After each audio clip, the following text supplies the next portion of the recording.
Hey, YouTube watcher, Rust fans, people. So after my couple of videos came out a couple months ago, they started getting a lot of interest. Not like a major viral amount of interest, but more interest than I thought that they would be getting. In the context of me doing like a very esoteric kind of small project, I was pretty much just documenting my life at the time. And now, like, my most popular video is up to like almost 15,000 views, and I have like 350 subscribers. Um, so that's super exciting. And I guess if anyone's been paying attention, I haven't actually been uploading any videos recently. And the reason for that has been, well, a number of things. To start, I moved. Actually, I moved in February, mid-February. Yeah, it was right when people were talking about COVID, but it wasn't a global concern at the time, I suppose. Uh, yeah, I moved from Vancouver to Seattle to work for a fan company, and and then March happened, and that's when like Seattle was like the western outbreak of, or the kind of outbreak of North America. So, I mean, I felt pretty safe. Like, everything went to work from home. I was, exercising good COVID safety procedures and everything like that.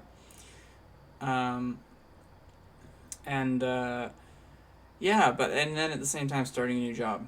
So it's like coming to a new country is pretty hard. Like, how to set up a bank account. Well, it's actually not as easy as it sounds. Like, you need proof of address. And what's that? Right? Like, they're like, oh, you can use utility bills. I'm like, I'm in corporate housing. I don't have utility bills. So it's like, yeah, it turned into like everything, and then getting social security card, getting my car imported. I'm not even going to talk about that.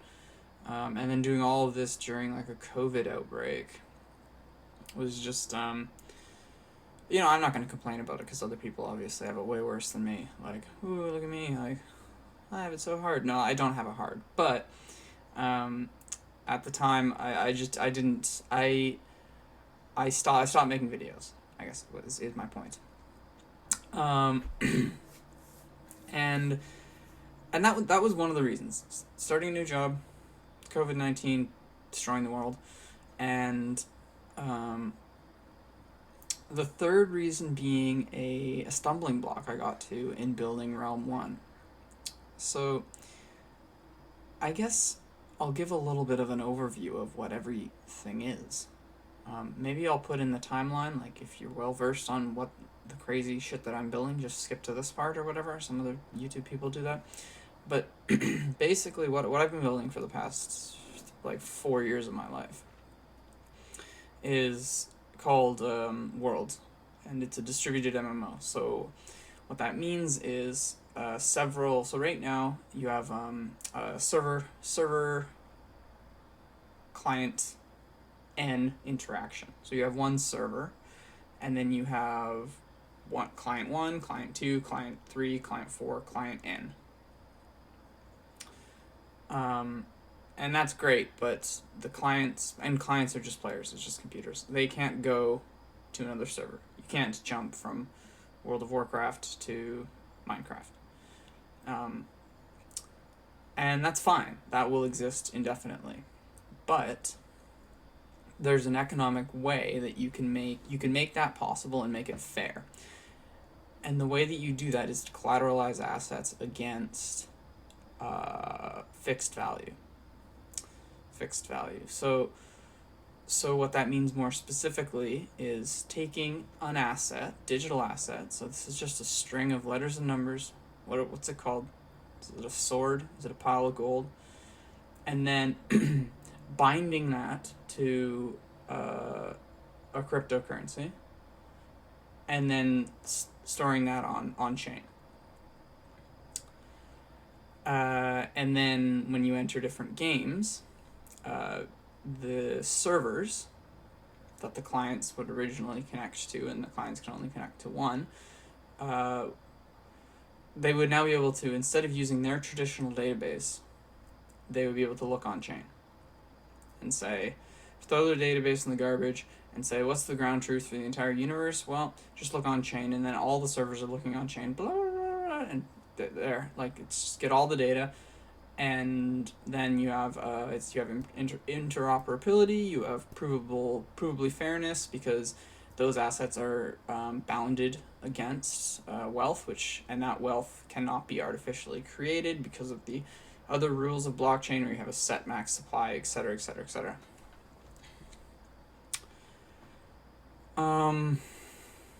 Okay. Now, so that's Worlds, and that's mostly built. It's a little long in the tooth now because I haven't touched it for like 2 years. And I probably have to rewrite some of the smart contracts to do all that management and everything. And now realm.one was when I quit my job. This is 2 jobs ago, or no, my last job, to take this new job that I moved to Seattle to take. I'm like, okay, I'm gonna take 2 months in between jobs, and for that whole 2 months, I'm just gonna build a game. And there was prerequisites, 100% open source, so no Unity, no game maker, no RPG maker, and that's actually the most important bit of it, because if you make your game, it was called realm.one, and the idea is it's the first realm on this network that exists. So anyone in the world should be able to get the GitHub and just fork it, and then create realm 2, realm 3, realm 4, whatever. They don't call it that. They give it a reasonable name that doesn't sound like a robot universe, but like the point is it should be extremely easy. They shouldn't have to pay anything. It should just be like, and at that time I was like, I'm going to build Raspberry Pi images. So you just literally buy Raspberry Pi for $40, flash my image, enter some custom credentials, plug it into the network, and boom, welcome to the network. You're hosting a world. Come to my house. Come to my world, whatever. And what was I talking about before? I had a tangent. And yeah, so realm.one was the first game to be kind of implemented in this ecosystem, and I'm like, okay, open source, Rust, because it was a new language that I really wanted to learn, and that's actually where I got like almost all of my subscribers, is my videos on Rust. And the third thing was, I guess, MMO, and integration into Worlds. And I did the open source thing, and I did the learn Rust thing. And then the part that I thought was going to be the easiest, the integration into Worlds, was not.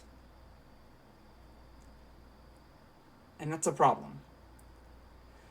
It's a huge problem, because I mean, I could have done it, but it turned into a very laborious thing that I was kind of looking at. And game development is already so challenging and takes so much effort that if you're ever going to have a hope in hell attracting developers, is integrating into your ecosystem can't be hard at all. It needs to be exactly what they're used to. And this is called Worlds DB.